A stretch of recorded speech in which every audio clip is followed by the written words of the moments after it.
It is episode number 4 on the air, and I got to tell you, we've got quite the guest here for episode number 4.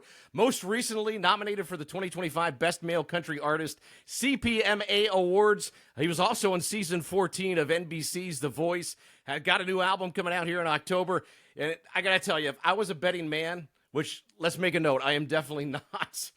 If I were to take a guess who may be the next rising country star in our area, he would be at the top of our list. Ladies and gentlemen, YouTube Nation, please welcome Cody Tyler to Soundcheck with Chase. How you been, Cody? Busy couple of weeks ahead for you, man. It is just great to have you here on the show. It's great to be here. I really appreciate you having me, Chase. This is an awesome opportunity, and thank you for the high praise. I mean, there's so much talent in our area. I'm really honored to hear you say something like that. I want to start at the beginning, man. A younger Cody Tyler, you're still a young guy.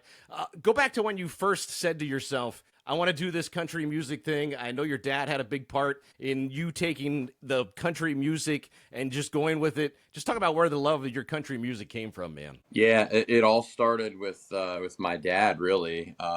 My mom and I have always been music buddies, and we always get along like musically and send each other stuff. But really, the country thing started with my dad.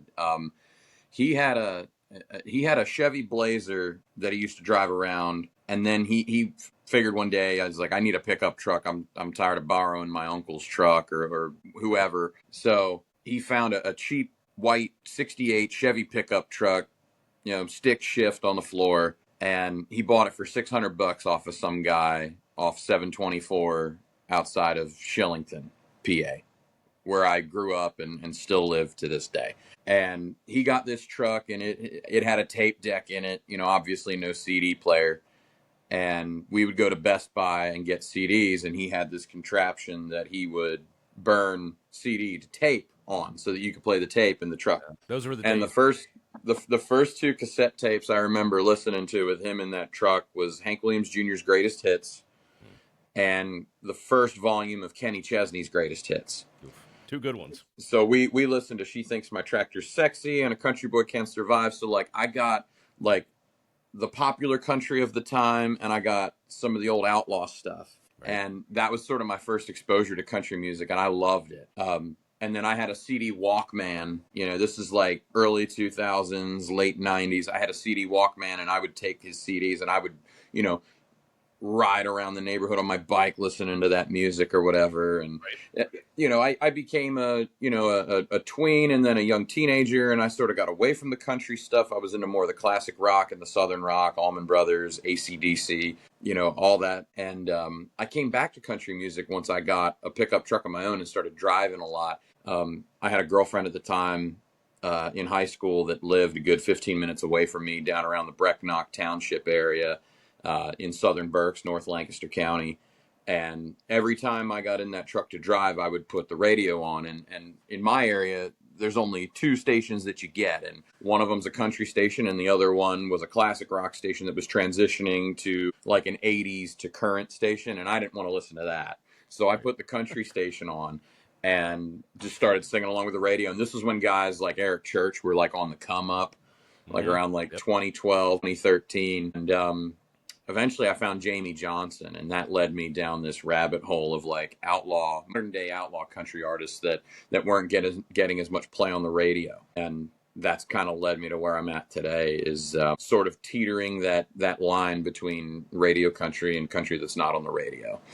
Would you say you're into the mainstream radio, or you kind of just take your own route and just go the different direction? Are you still finding yourself listening to the mainstream stuff still? I listen to some mainstream stuff. I love Chris Stapleton and Cody Johnson and Zach Top. I love those guys. But more often than not, I'm listening to some stuff that's off the radio that's it blurs the lines between country and rock and southern rock. There's Cody Jinks. There's Whitey Morgan and the 78s. There's Tyler Childers, and a lot of great artists, a lot of great songwriters that aren't getting as much radio attention, but maybe some songs they've written have ended up on the radio already. Like Tyler Childers wrote a song called Jersey Giant that Elle King took and turned into a hit. But yeah, I like my songwriters too, like the obscure stuff. to. I Right. like just trying to listen to anything. I still like Southern rock a little bit. I'm a big Blackberry Smoke fan, a big Steel Woods fan. Whiskey Myers I like a lot too, but they're sort of making the transition into being a rock band. Talk about your sound too, Cody. You describe it, and I love the way you describe it as black dirt country music. Really has a very unique style, and when you guys are on stage as well, just talk a little bit about that style of music you bring to the table here. Yeah, so the way that the genres have been going, I mean, everybody wants to put a label on something, and we don't love to put labels on ourselves because, some of the stuff we do sounds like more rock and roll, and some of it sounds more country, and Sure. there's pedal steel. So how that came about was there's this sound that was developed by bands like Cross Canadian Ragweed and Turnpike Troubadours, and it was called Red Dirt Country because it came from the Oklahoma, North Texas, East Texas area, and it had elements of southern rock and blues and country and honky tonk and Texas swing all just kind of infused into it. And these acts were largely independent because they could tour Texas and Oklahoma and not have to leave because it's such a big area. Right. And then eventually you got other guys that start coming in, like there's an Appalachian movement with artists like Tyler Childers and Charles Wesley Godwin who came into the fold, and they were sort of lumped in with Red Dirt to just mean like the Americana type country or the independent country that, was coming from outside of the Nashville sphere. I love that music, and I started writing music that was kind of influenced by those guys. But Pennsylvania does not have red dirt. Yeah. We have some very fertile dirt up here. Yeah, It's right. brown and sometimes black. Not right And now. We need rain. that yeah, that's true. There ain't That's nothing true. growing out there right now. Yeah. So that's where the black dirt thing came from. Other artists that come from up this way, I've heard them refer to it that way. There's some artists out in Illinois that refer to what they do as black dirt. Aaron Lewis one time was quoted. He had a song called Northern Redneck where he sang about country folks that come from above the Mason-Dixon. That was the first time I ever heard the term black dirt. So I didn't invent it, but I try to embody what we think that sounds like. I got to tell you, man, you are a very astute musician. Meaning that you know the history of country music. You know the ins and outs. You know where the roots came from in country music. You know all the history. You know all the background, and you put that into your show, man. Every single time you take that stage. Thank you. That means a lot. We practice a lot. We try to get together at least weekly, sometimes more, and we just try to put on the best show possible because I understand what it takes for folks to make it out to a show, because I try to go to as many shows as I can myself with bands that I believe in and bands that are national touring acts that are a little smaller. I try to go out and support them, buy the ticket. And I know a lot of people, they got to get a babysitter or a pet sitter. They got to pay for parking. They got to pay for gas. Sometimes they're paying tolls to drive to a show. They're putting a lot of money into us that goes beyond just buying the ticket or buying the merchandise. So we owe it to them to put on, even if we're playing to a room of 40 people, I tell the guys, we have to go out there and play like we're playing to 40,000. And the band that I've got right now, they understand that and they get it, and they give me 110% every night. I'm so lucky to have them playing with. Talk about your band too, Cody. I know you just went through a transition phase a couple months back. You got new members to the band. Just talk about making that transition. I mean, it's got to be rough trying to find the ebbs and the flows with band members and your style and bringing those aboard here to the band. Yeah, so I'm consider myself to be a fiercely loyal person, and the band that I had, they were having a little trouble getting along with each other for quite a while. And I tried to find ways to resolve it. And then finally one night it became apparent that the rifts, between them weren't going to get mended. And we had a big show coming up. It was a big show. We were opening for Cole Swindell, and we needed to play. We knew it was going to be over 10,000 people. So we decided then and there, that's going to be it. That's going to be the last show with that band. And then I'm going to go solo for a while and just see what comes my way. And then I remembered about a guitar player that had come to see me play and that had covered one of my songs on his Instagram page. His name was Rafe Groves. And he's a really talented guitarist. He did a cover of my song Playing with Firewater, just threw a solo in there that wasn't on the recording, and it sounded fantastic. And I said, I got to give this guy a call and just see if he's open to the idea. So I sent him a couple things. We were talking back and forth, and I said, hey, why don't you come on over and let's jam a little bit and see what's going on. And the sound that he was able to add to some of these songs was just incredible. It was like what I'd been hearing in my head for years and just wasn't able to express with words. And we started doing a few duo shows. And I said to him, I was like, I want to build the band around the two of us and see, you know, what we can make of this thing. So I started looking for bass players, and bass players were a little hard to find. And then I remembered a drummer who I had talked with previously. He had gone to Millersville with my brother-in-law, who was in the music program there. And I remembered watching him play drums and was like, yeah, this guy's pretty good. And he seems like a pretty chill and laid-back guy. So I sent him a message on Instagram, and I said, hey, man, I remember that you said you had moved to Nashville. Are you still down there? How's it going? And he's like, actually, I was thinking of moving home. And I said, well, how would you like to move home really soon and come audition for this band that I'm trying to put together? He's like, yeah, absolutely. So I'm like, cool. All right. We got a guitar player and we have a drummer in waiting. So I kept looking for a bass player, couldn't find anybody. So I messaged him and I said, hey, do you know any bass players? He goes, actually, yeah, there's a buddy of mine. We've never played together, but we've always wanted to. Give him a call. So the drummer's name's Gavin, and our bass player's name is Sean. So I hit up this guy, Sean, and I said, hey, man, what do you think of like Tyler Childers and Cody Jinks and like, I don't know, like Allman Brothers? And I was like just naming some of my influences. And he's like, I like that, man. He's like, I listened to Tyler Childers' album, Purgatory, front to back. He's like, I know the whole thing. I'd love to come up and try out for a country band. So he came up and tried out. It worked between me, him, and Rafe. And then when Gavin moved home to PA, he came up and we got together and it just gelled. And everybody gets along, and it's just been so natural ever since then. It's felt really good. And now a good friend of mine and another great singer-songwriter, my favorite songwriter in Pennsylvania, hit me up, and he wants to join us next year playing pedal steel, Jake Mish. I'd love to hear about that relationship, too, that you have with Jake. I mean, you guys just took the stage over there at Mickey's Black Box. You brought him up on stage. I saw the video over on social media, man. You two were jamming out. It sounded awesome. Just talk about the connection you guys have and where that began, too.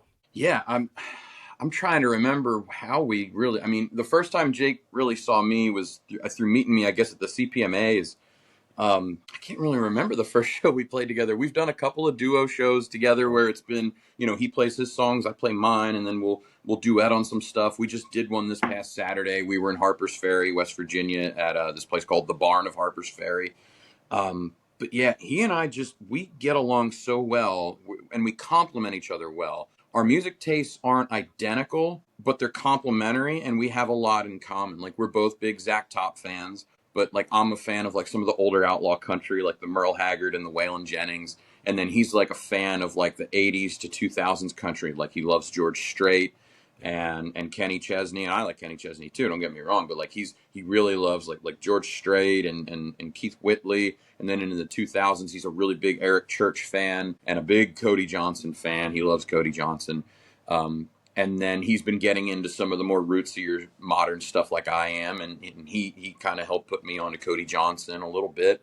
Yeah, and we've gotten together. We've written a couple songs together, and he's my favorite collaborator as far as writing songs goes. We've written a couple together, just the two of us, and then there's another one that we wrote with Bobby Law of the Bobby Law Band. So that was like a triple co-write there, and I don't know, just every time I get together with him, it's almost like we were friends before we were music partners together, really. How awesome is that? Yeah, how awesome is that, man? It's cool to have somebody that you want to write a song and also sit in a deer stand with, and he's one of the few people I can say that about in this world. It's a real bromance. Yeah, and you guys collabed on a couple songs like you mentioned too. I mean, Jake, just like you, man, you have a very distinct voice here in Central PA. I mean, as soon as you take that microphone, man, powerful, unique. When you're on that stage, you see the passion every single time when you're on that stage. When you sit down and write those original songs, whether it be a collab or even by yourself, man, where does that mind drift to? And do you have to be in a quiet space, spur of the moment guy? You know, how do you come up with those original songs? A lot of times it's spur of the moment, and for me, the lyrics actually come first. I've always considered myself a writer first from when I was really young. My parents tell me stories about how in like first and second grade I was like writing like picture books, like stories, and there was always a creative a creative gene that I had. I don't know where it comes from. But the words always come first, and it'll come in a moment of inspiration. Usually it's if I'm listening to music that I haven't listened to before, like if I'm giving something a whirl, and I'll be like, all right, I like this tempo, I like this groove. And then these words will come to me that are within that groove. And I have a ton of songs where it's just words and I haven't had music put to it yet. Right. It's actually a little bit harder for me to get the music right, or to at least, if I hear it in my head a certain way, to figure out, okay, how do I translate this over? What chords are in my head right now? It can be a little bit tough. That's the tough part. Writing bridges, like musical bridges, can be a tough part. Sometimes I'll enlist some help from some folks with that. But I mean, as far as the lyrics, sometimes it comes really fast and sometimes I have to work on it. I've had songs finished in 20 minutes and I've had songs finished in 3 hours. It all depends on what's floating out there in the ether, man. That's right, man. Wherever the vibe is and whenever it comes, man, even if you're driving down the interstate, man, you got to pull over real quick and jot some things down or whatever you do to remember those things. But it's pretty amazing. Yeah. That is the most amazing thing I think it is when it comes to any type of music, even not just country music, but any type of music, man. That whole writing process. I mean, you got to have the right skill set. You got to have the right mindset when you're coming up with that music. Yeah, mindset is everything, and you've got to have your. It's like I call it your antenna. You've got to have your antenna like TV, tuned man. in to what's out there in the ether. You know, sometimes I don't know that it's really coming from me. Sometimes I think it's just, it's something that's divine. And a lot of songwriters that I study have said that too, from Townes Van Zandt to Josh Morningstar. Just they say sometimes it could be just God, and you just have to have your antenna tuned to the right frequency to hear what's out there. That's an awesome. I know it sounds kind of hippy dippy, but I'll tell you what, man, that's an awesome way to put it, man. That is an awesome way to put it.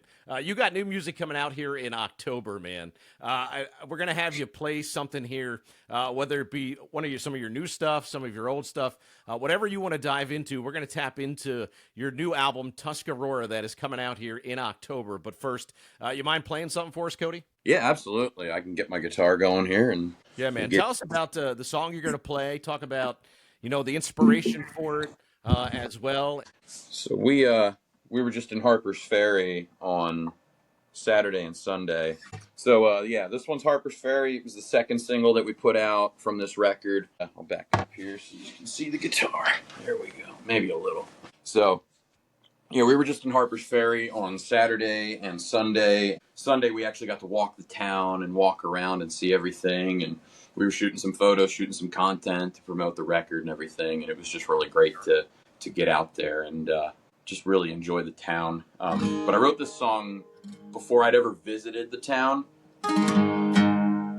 and I was longing to get away there with my wife because when I'd written it, we were doing a lot of shows, and we were together in the van, going from show to show and stopping at home just to sleep, basically, and then back out on the road the next day.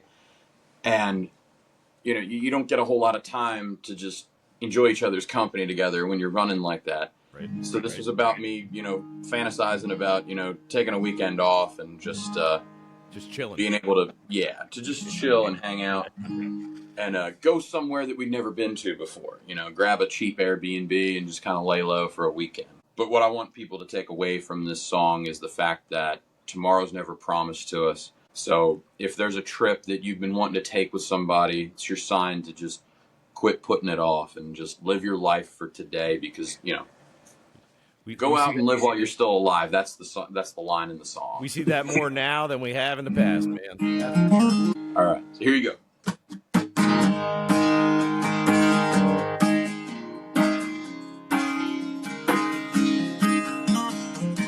Always been the kind of man who want to see things stay the same. But baby, you're welcome change. Lately I've been working more than I've been home. I know you get sick and tired of all those nights alone. Let's get going, Harper's Ferry.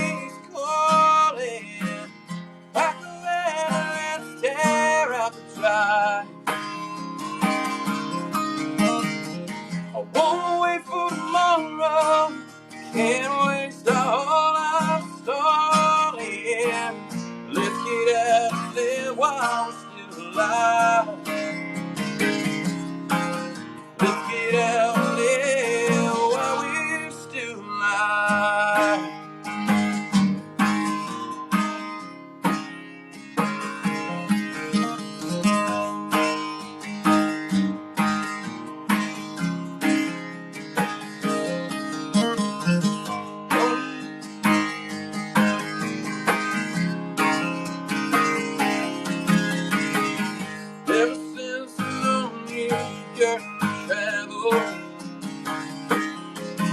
for the load-ins and the load-outs ain't for you.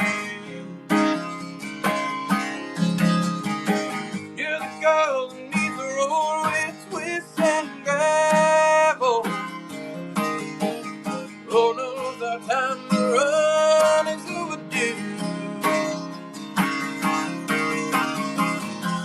So let's get going. Harper, Ferry's calling. Pack the van and let's tear out the drive. Won't wait for tomorrow. Can't waste all I'm stalling. Let's get out there while we're still alive. Let's get out there while we're still alive. Just dial it on back to a simpler time. Like the Shenandoah and Potomac, let our souls collide. Let's get going. Harper's Ferry's calling. Back to then, let's tear out that drive. I won't wait for tomorrow. Can't waste all I'm stalling.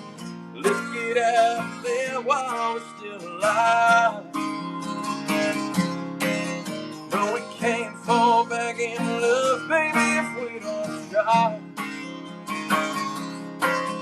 Let's get out there while we're still alive.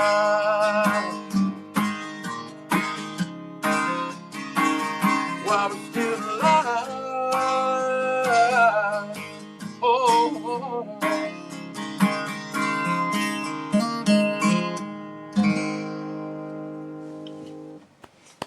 I love it, man. I love it. How long did it take you to write that? That one was a quick one. I'd say that one was like 25, 30 minutes if my memory serves. Yeah. See, that's why I love doing these shows right here, man, on YouTube. I mean, it's raw. It's right here. And, I mean, just what you just did there, simply amazing, Cody. Absolutely simply amazing. Thank you, Chase. You got new music coming out, man. Second album, Tuscarora. It arrives October 3rd. I pre-ordered mine already. Same day as you have referenced another Reading area musician releasing a new album. We all know who she is, Taylor Swift. I just got to know, though, firsthand, between the two of you, who's going to have the most songs about their exes on the new album, you or Taylor? I don't know how many Taylor's gonna have, but Tuscarora songs about exes is a big fat zero. So. Okay, so we're gonna lean and bet on the Taylor Swift album. Talk about what we can expect, of course, on that new album. How you came up with the name, the experience alone of making that record. Sounds like it was a pretty cool experience putting it together. It was really about finding that space to write and also record that 8-track album, wasn't it? Yeah. So I had heard about Tuscarora Records a couple years ago from another artist who's from up that way in Perry County. His name is Zach King, and he's a fantastic songwriter. Really blurs the lines between country, rock, and folk. The guy is just awesome, and he's also a champion of the local history of the area, especially the music history around Perry County. But I had heard about it through him and another good friend, mutual friend of ours, John and Barb Miller. They're from Berks County, a little bit north of me.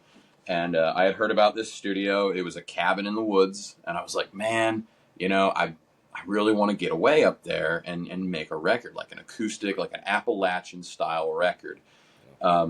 So we decided, I messaged Ross, who owns the studio. It's in his home. And he's like, sure, come up. And we set some dates. We went up there. Our first session was October of 2023. So it was about 2 years ago. And we went up there and we had some car trouble, actually, which was interesting. So we went up Columbus Day weekend 2023. And I had a show to play at Bryce Jordan Center. It was a VIP party for the Chris Stapleton concert that was at the Bryce Jordan Center up at Penn State. And then we were going to an Airbnb in Perry County that night. So we're climbing that last long hill, Bald Eagle State Park, before you get over into Happy Valley, and my transmission on my van went out.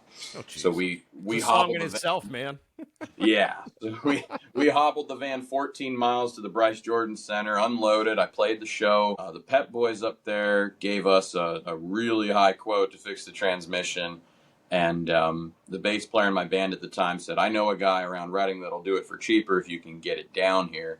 And my wife's dad, my father-in-law, works in scrap metal, and he knew a guy that owned a tow truck that owed him a favor. So his name's Eddie. He's a great guy. So he drove up, towed the van down to the garage, and we got it fixed up and everything. But I still needed a vehicle to get to the studio. So my parents, bless them both, they drove up and left me a vehicle to borrow for the weekend so that we could go and start recording this album. So fast forward 2 years later, and we've had a couple of sessions at Tuscarora Records, and we made the record. But it started out not so hot. Right. And it was originally supposed to only be like a 4-song EP, and then I found a cover song that I wanted to do that I thought would sound good on it, and I ended up writing 2 or 3 more, and bam, all of a sudden it's 8 songs. And I'm like, well, this ain't an EP anymore. This is a full-on album. So yeah, man, I can't wait to check it out, man. It arrives October 3rd, Tuscarora. You can pre-order it now. Also, to tie into that, man, you're doing something really cool. You're going to do an album release party the very next day under the stars on the 4th down in Birdsboro. Talk a little bit about that, too, man, and that experience. Yes. So it's at R&J Retreat. It's operated by our friends Rhonda and Jerry Haldeman. It's at their house, and they have a stage in their yard. And they also have a stage that they've built in a pole barn on their property. So this is going to be a rain or shine show. We've got 2 different locations we can go. They've also had artists play in their basement already, too, and done like small house shows. They brought in national acts into their basement, like Courtney Patton and Jason Eady. Wow. They're really awesome people and great supporters of local and national live music. So they do this festival in the summer every year where they bring a whole bunch of bands to play outside on their outdoor stage. And I was looking for a spot once we determined the release date to do it. And they said, why don't you come to our place? It's a very woodsy, autumnal sort of record. Why not try to do it in the woods when the leaves are changing? And I was like, you know what? You guys are right. So we're going to do it there. You can get your pass to come out to the show. It's on my website. You go to CodyTylermusic.com, click on the tour page, and you can get it there. You actually buy it through our website. We're not using Ticketmaster or Live Nation or anything like that. So there's 0 fees involved, 0 shipping. It's just we get a notification that you bought a pass for the show, and then we put your name on a list, and then your name's there when you come to their place. And once you buy it, we actually give you the specific address. They're a member of the Folk Artist Alliance or something, so they have to be careful. They can't call it a ticket. They have to call it an artist pool or a pass. And they can't publish their address until the people that are coming have already gotten a pass. So we have to do it that way. That's the only obstacle we have to overcome with that. But we're going to do the album in its entirety. It's just going to be me and my guitar on their stage in the woods. Hopefully the leaves are changing colors by then. And yeah, it's going to be a great time. I'm going to do the album start to finish, starting with track 1, ending with track 8. And then I'll do a mix of some of my older songs, some unreleased songs that I have that we're going to get in the studio and record with the band in the coming months, and maybe some covers and some favorites, and maybe we'll do some requests at the end and ask, hey, anybody want to hear anything? And we're just going to have fun with it. It's going to be an intimate show. We're not really expecting too many people, but the people that are there are going to be really passionate about the music, and it's going to be a good time. Yeah, it's going to be an awesome night of music, man. Check it out on his Facebook page, also on his website as well. I got to reference something that takes it back a little bit. You put a quote out on Facebook. Live in each season as it passes. Breathe the air, drink the drink, taste the fruit, and re-sign yourself to the influence of the earth, which is a reference to you making this album. Talk about what that quote means to you, man. That was a pretty inspirational quote there. Yeah, that's a quote from one of my favorite authors, Henry David Thoreau. He wrote the story Walden, which was about him going away to a pond and building a cabin and leaving society behind. And I just figured that really fit the whole theme of this album. We went away to a cabin and we made a record, just like he went away to a cabin and he made one of the greatest stories in American history. Absolutely. And it inspired generations of people after him to go to the woods to find themselves. And that's what we did. So yeah, that quote means to me is, to live in each season. Like, we're coming up on fall right now. And my wife and I, we have a garden at our house. And just the other week, we had harvested our tomatoes, and we're making tomato sauce, we're making salsa, we're canning. And she's like, "You want to put some music on?" I was like, "Sure, I got just the thing." So I ran down here to my music room, grabbed a vinyl album off of my shelf, and we have another turntable upstairs. It was a Harvest by Neil Young. And I was like, this is a fall album. Perfect. And when I was making Tuscarora, I kind of had Neil Young's Harvest in the back of my head, because I was like, this is such an autumnal album. And I wanted Tuscarora to be the same thing, because a lot of the songs on there, they have that theme. We've got a song called Apple Tree. We've got a song called Down the Creek that's about, the weekend before hunting season begins. There's just an underlying theme to it all. And maybe someday somebody will look at Tuscarora the way that I look at Neil Young's Harvest, and they want to put it on every time they're canning tomatoes. Yeah, absolutely, man. Hey, your wife and my wife need to get together. We just did the same exact thing this past weekend. Made some chili, pulled all the tomatoes from our garden, man. But we didn't have the song on the radio, man. That's the one thing we were missing. It's a lot of work, but it's a labor of love. And when it makes that dish, if you're making pasta with the sauce that you made yourself later or whatever, I think it makes it taste better knowing that you grew it. So it's like country music, man. Homegrown. That's what it is, man. It's what it is. Absolutely. The local country music scene, Cody. Talk a little bit about that, man. Central PA is just, I say it all the time, it's just a hotbed of music in general, not just country music. But just talk about the closeness, the tightness. You have that relationship already with Jake Mish, but you also have it with other local country artists as well. You guys are all supporting each other right here in Central PA, which sets any area apart from everybody else, man. I got to tell you, Central PA is that hotbed of country music. I really have to hand it to the Central PA Music Hall of Fame, and they do the CPMAs every year, the Central PA Music Awards. And going to those award shows was a really good way to kind of break down that northeastern barrier that people have between each other. I don't know if you noticed, but up here sometimes everybody's kind of got a little bit of a wall up, because we have that, as Noah Kahan said, a northern attitude, right? Yeah. Oh, yeah. So yep. All it took was having an award show with other artists to kind of break that barrier down. Okay, we're here, we're seeing each other. It's not like we had to text one another, "Hey, you want to hang out?" It sort of forced us to hang out. Yeah. And now we're realizing, oh yeah, that Adam Yarger guy from Adam and the Armadillos, he's cool. I want to hang out and maybe do a show with him. Or hey, that Jake Mish guy is really cool. Or hey, that Drew Cook guy is a pretty cool dude. I want to listen to his record, and then, share it to my story and tell other people to listen to it because I think it's good. Or Ellie Cook. There's so many names in the area. And then Jake and Adam and I and Jillian Smith, we got together. We went to Appalachian Brewing, to the Abbey Bar, and we did a song swap back in, I believe it was March, together, and all four of us. And it was a cool opportunity to play together. That was my second time playing with Adam, and I've lost track how many times I played with Jake. And it was my first time playing with Jillian and her guitarist, Sarah Sheriff. And you get to talk backstage, you get to talk during Soundcheck, and you just get to know each other as people. And at the end of the day, you meet all these artists, and you're like, man, these people are just so cool and down to earth, and nobody's putting on a fake face, and nobody's putting on a show. Everybody's so real, and it's those people that I can really get behind and support, and I want the best for them. And all it's going to take is for one of us to pop, and then shift the national attention to this area, and then everybody else is going to get to pop too.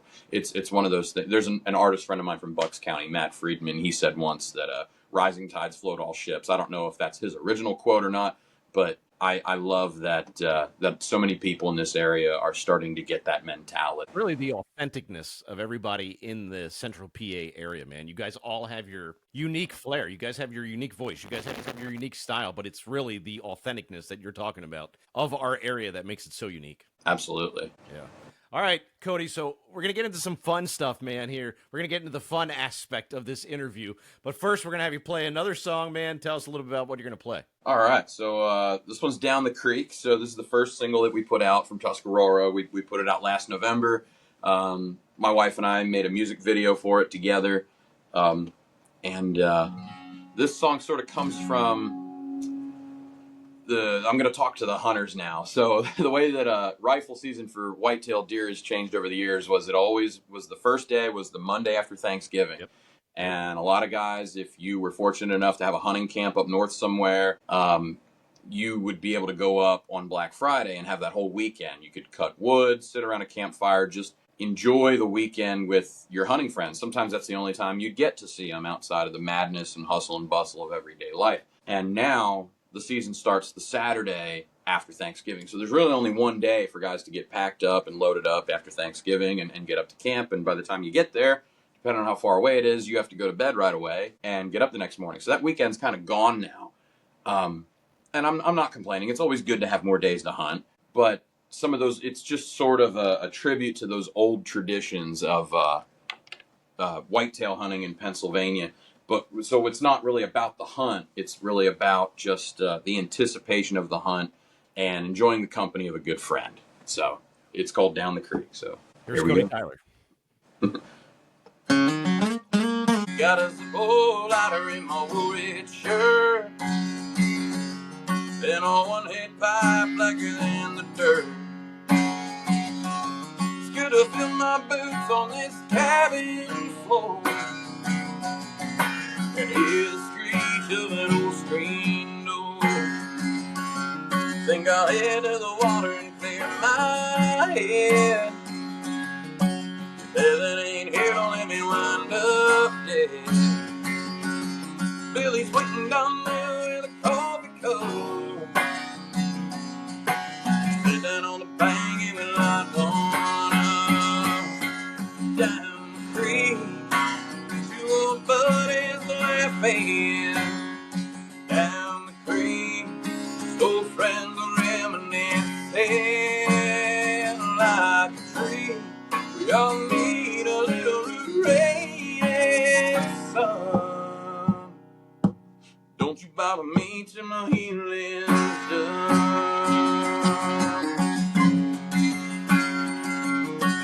Billy's behind on his child support. Says I'm paying more fully on him off the court. And me, I got nothing on my list. Don't think it's gonna get no better than this.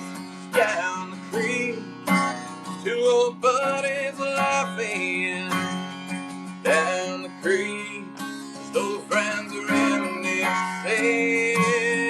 Like a tree, we all need a little rain and sun. Don't you bother me till my healing's done. Down the creek.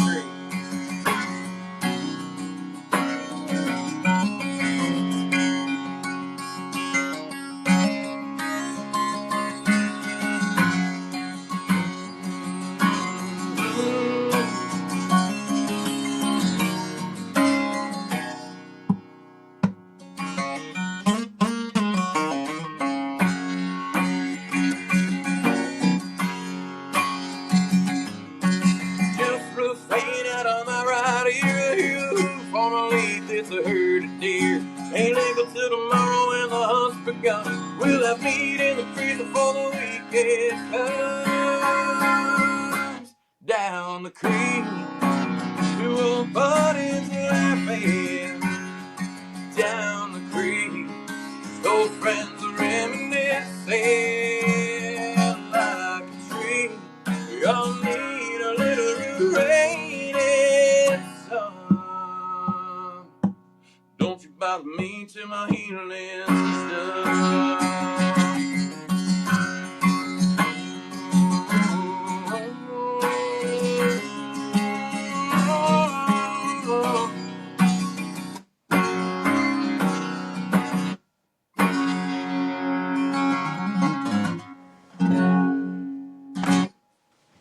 man, what a way to kick off rifle season here in a couple of weeks, right, man? Yeah, it won't be too long. Yeah, so you're a big hunter. Which do you prefer? Do you fish as well? I fish a little bit. It was a little while, but last month I did get out for the first time in a little bit. I was up in around Waterville with my buddy Chris, who's getting married this November. It was his bachelor party, and we went to Jersey Shore, PA, Oh, yeah. and we went fishing along. I think it was the West Branch of the Susquehanna. Yep. It was a good time. I lost a couple lures, didn't catch anything, but he was fly fishing, so he was out in the middle catching them. But I was fishing off the shore, and I still had fun though. I mean, it's just a good mindless thing to do, and get your mind off stuff. Just being outdoors, man. That's enough for me, man. Just being outside. Talk a little bit about too, man. I always love to hear from our local musicians. Some have a different view on this when it comes to what is the end game for Cody Tyler. Is it the bright lights? Is it the big stages? Would you be comfortable staying here in Central PA? What's the end game? Where do you see yourself in like 5 years from now, Cody? My end game is just being able to make a living writing songs and performing them for people. Just to be able to make a living doing that, an honest blue collar living. Anything that comes after that is a bonus. I'm sort of getting there right now. I am a substitute teacher during the school year, but this was the second summer in a row where I was able to pay my mortgage and buy groceries and pay my bills and go on vacation just off of my income of what I'm making playing shows with music. And it's a blessing to be able to do it. And my wife and I wouldn't have it any other way. If we could just be able to do that 12 months a year, it would be great. I would love to tour and travel and see more of the country. So really the end game is to be able to tour the country a little bit and just be able to afford. I mean, we love the house that we're in now. It's nothing fancy. But we're very fortunate to have what we have and be able to do what we love to help pay for it, even if it's for a quarter of the year. So I'd say we're a quarter of the way there. Yeah, that's awesome, of the end game. And if there's bright lights and fame and a stage, that's all a side effect of just being able to make a living from it. Yeah, that's an awesome way to put it, man. You played a lot of places here in Central PA. What's your favorite place to play?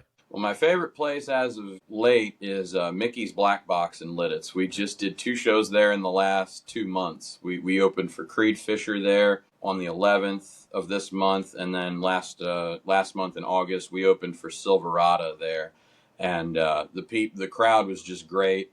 I actually told my wife today, I said, if we could just play a place like Mickey's Black Box in 40 or 50 cities across the country and make our living doing that, I'd be fine. I don't need arenas or my name in lights or anything like that. We just that crowd of 300 to 500 people is perfect, because at the end of the show I can go out to the front to the merch table and shake hands and meet everybody there and not feel like anybody got left out, because I know that as a music fan, I love to meet the artists that have crafted my favorite songs and just tell them thank you. And I want to go out there and shake every fan's hand and tell them thank you. I don't even like the word fan. Like, if you come to our shows, you're a friend. You invest that much time and energy into wanting to hear our songs live too. That means so much. So it's a pretty awesome place to play at. I mean, I tell you what, it's a state of the art. It's intimate. And talk about that fan aspect of it too, man. I tell you what, like there's nothing when a fan comes up to you and says, "Hey, man, I love listening to your music.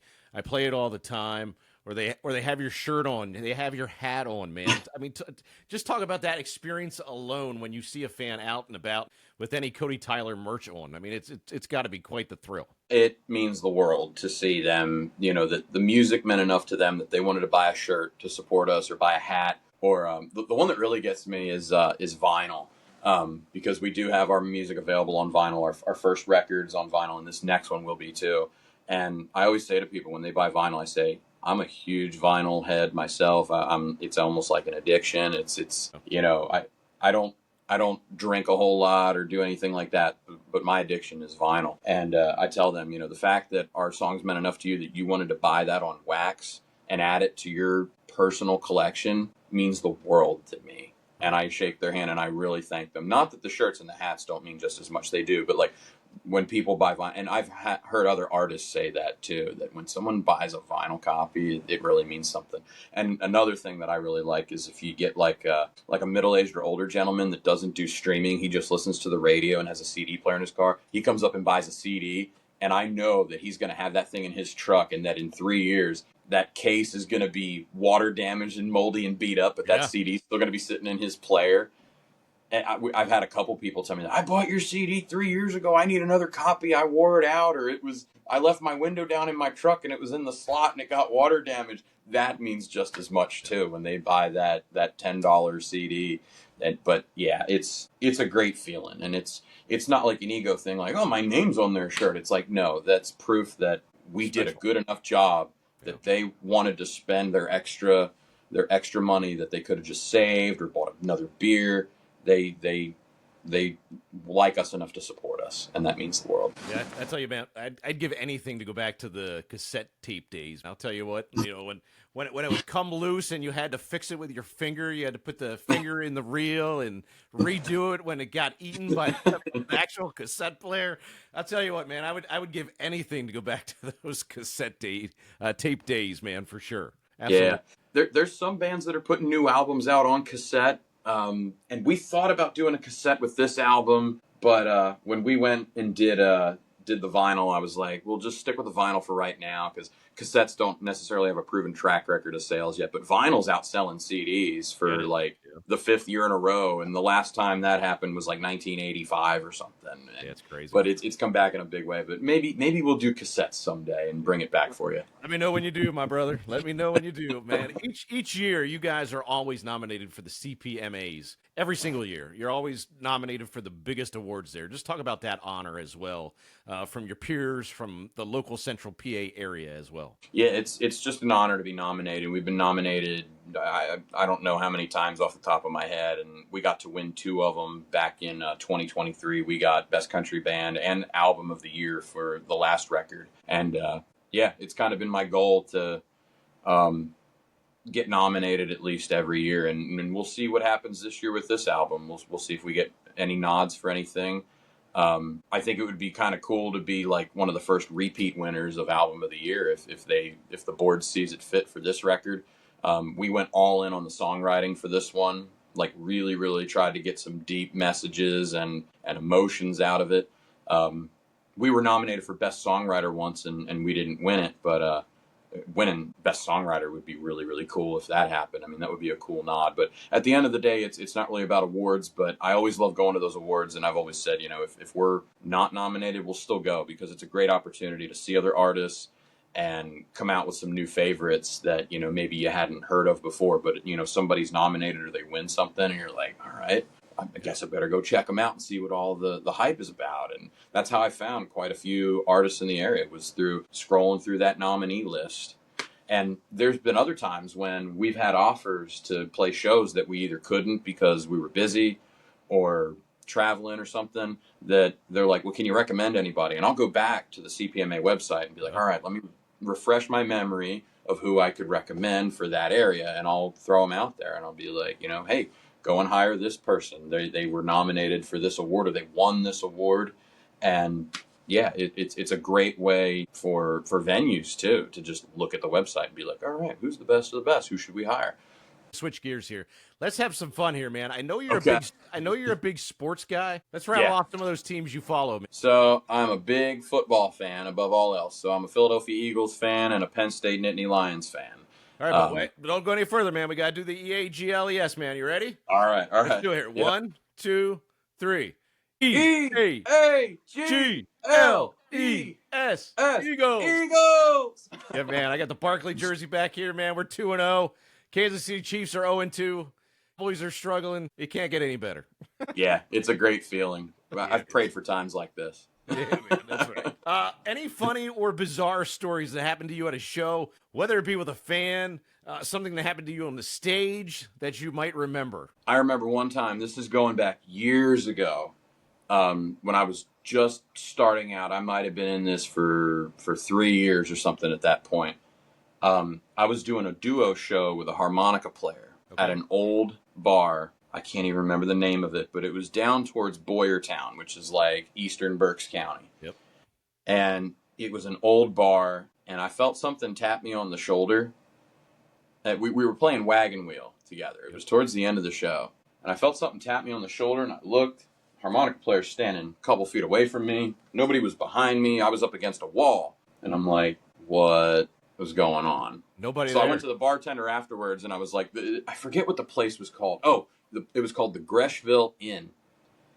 And I said, how old is this place? Because it looks old from the outside. And they're like, it was built in the early to mid 1700s. We've had, plenty of ghost stories here. And I was like, yeah, something tapped me. And they're like, if they just tapped you, that means that they liked what you were doing. And I thought about the song we're playing, Wagon Wheel, and I thought, okay, if that was somebody from the 1700s or 1800s, wow. I guess it would be relatable because it's, not talking about anything with modern technology or anything. Right. So I guess they would understand it. But they're like, yeah, that means they like you, because they said, we had a husband and wife duo in here one time that were so bad. And we've had full bands in here before, but for some reason, the night this husband and wife duo were playing, the breakers kept tripping, and we couldn't figure out why. And we chalked it up to the ghosts don't like them because they're no good, and we actually paid them to leave early. Wow! So wow. They said the fact that they tapped you, that meant that they thought you were good. That's good. So, that's good. First ghost experience for you? First and only that I'm aware of. Wow. So, wow. Yeah. That's a great story, man. Wow. If we went to a backyard campfire, what would Cody Tyler be drinking and eating? That's a good question. There's so many beers that I could be rattling off right now. Right. As far as beers go, it'd either be a Dogfish Head Pennsylvania Tuxedo, which is like their flannel themed beer. Yeah, that's a good one. Or probably Yingling, most likely too. I love Yingling. I love that they're local. Yeah. And then food. Oh man, I love a good potato chip.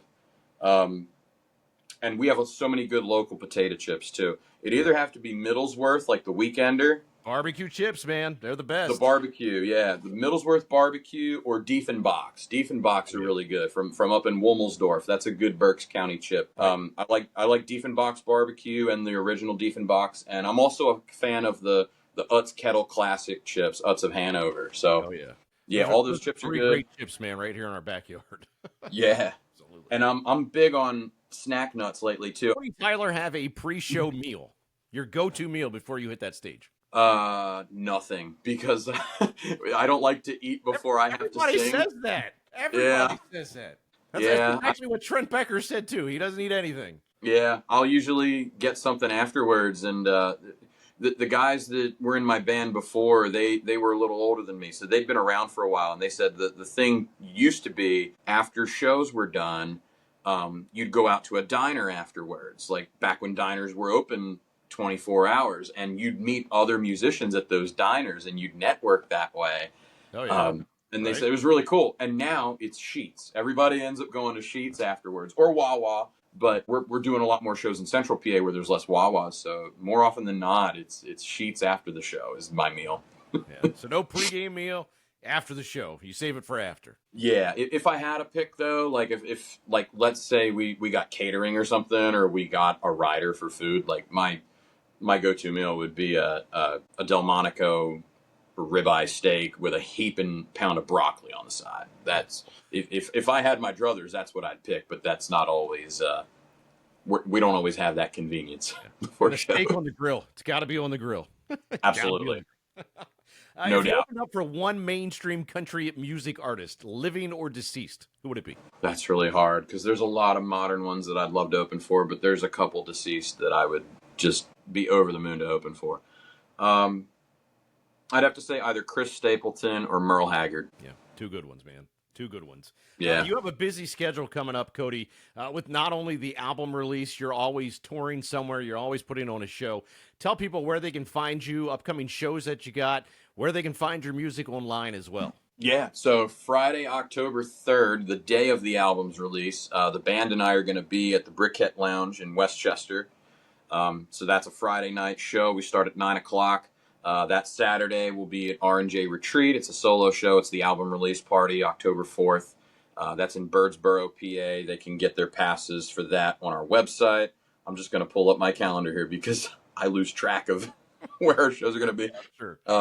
We have 2 private shows this weekend, but Saturday, the 20th, we're going to be at Backyard Country Gigging. It's like a private house venue, but folks can kind of just come, and there's like a suggested donation box. It's in New Tripoli, PA, up above Kutztown. We're going to be playing with 2 guys that I've known from the internet for years, but have never met in person, and they're fantastic artists. Nick Sizemore, and then the headliner is Ben Jarrell, and he is just fantastic. I've been fans of both of those guys for a long time. Let me see what else here. I'm going to be solo at Doc and Bubba's in Moton, PA on Thursday, September 25th. Try to find some more band shows. Yeah, Brickhead Lounge, Friday, October 3rd. We've got a pretty busy December coming up. We're playing at the Winter Circle Saloon up in Grantville, December 12th and 13th. That'll be a big one. We're going to be at the New Jerusalem Inn in Fleetwood on Friday, December 19th. You can go to codytylermusic.com/tour. We're updating the show schedule constantly. So And tell folks too, Cody, where they can find your music at, man. yeah, you can go to codytylermusic.com and our Spotify and Apple links and everything, all the streamings there. But you can find it on every major streaming service. You search just Cody Tyler in the search bar, and all of our stuff comes up. We put everything under one umbrella now, just under Cody Tyler. Gypsy Convoy is still an entity. It's just, that's what we call it on stage. It's Cody Tyler and Gypsy Convoy, but that's too much to type into a search bar. But Apple Music listeners, for whatever reason, Apple doesn't let you change an artist name after you've released an album. So we're still split on Apple between Cody Tyler and Gypsy Convoy. But the new album will be under Cody Tyler everywhere on all the platforms. Yeah, and go online, pre-order that brand new album that's coming out here in October. Before we shut this down, episode number 4 of Soundcheck with Chase, we always do this or that, man. You pick one or the other. Okay. Let's have some fun with this, man. Are you a cereal guy in the morning? Not typically, but when I go on vacation, yes. Lucky Charms or Fruity Pebbles? Lucky Charms. That's a good one. French toast or pancakes? Gotta go French toast on that one. I think this one's going to be a tough one for you. Merle Haggard or Conway Twitty? It's not as tough as you'd think. I was afraid you were going to say Merle Haggard or Waylon Jennings, but I was going to go there first, but I didn't want to go there. I didn't want to go. No, I'll go with Haggard on that one. Yeah. The great outdoors or the beach? Oh, that's the toughest one. It's different every day I wake up, but today it's the great outdoors. Okay. Cowboy hats or baseball hats? Or does it depends on where you're at? It'll depend on where I'm at. Like when we play a show, I like to try to, stand out, and like when we walk in a room, there's no doubt like, oh, that's the band, So we wear the cowboy hats. I don't consider myself a cowboy or anything. But yeah, cowboy hats if we're on stage and playing, and any other time it's the old ball cap. Ball cap. Cats or dogs? Dogs. Okay. Playing an inside venue or outside venue? As long as the weather's good, outside venue. And the last one, Chevy or Ford? Chevy. Chevy guy. Nice. No doubt. This has been a blast, Cody, man. I got to tell you, I can't thank you enough for the time. I wish you nothing but success down the road in the future, man. We look forward to seeing you again. Keep us updated on all the things that you're doing for sure. I definitely appreciate the time. You got it, Chase. Thanks so much for having me and for promoting all of the great artists in this area and for everything that you're doing. It's a noble cause, and just know that we all appreciate it very much. Absolutely, man. I appreciate it.